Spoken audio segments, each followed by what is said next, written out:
Hey, Brian from Garage Mahal. Today I have a 4-channel dash camera, and I actually mounted it in my tractor, but you can mount it in your car just as easy. Reason why I did that is because I have mirrors on the side of the tractor, but they don't give me a view of what's directly behind me, and as you can see, I have a backhoe.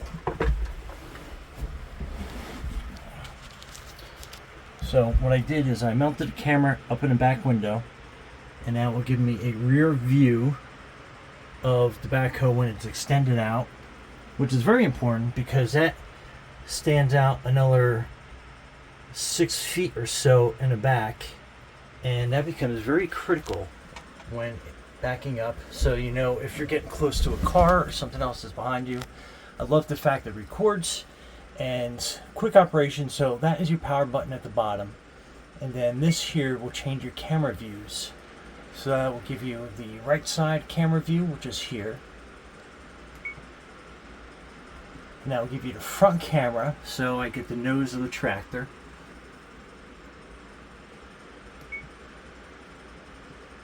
And then that gives us the left side, so kind of like a night vision because the light's not that great in here right now.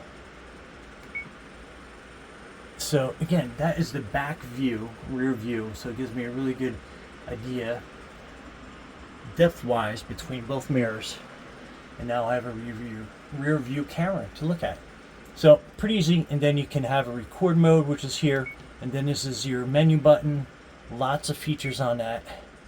But again, main reason why I did that is so you have a nice rear view. Anyway, so that is where the camera is mounted behind me that looks at the back. So you get a really good view of what I'm looking at.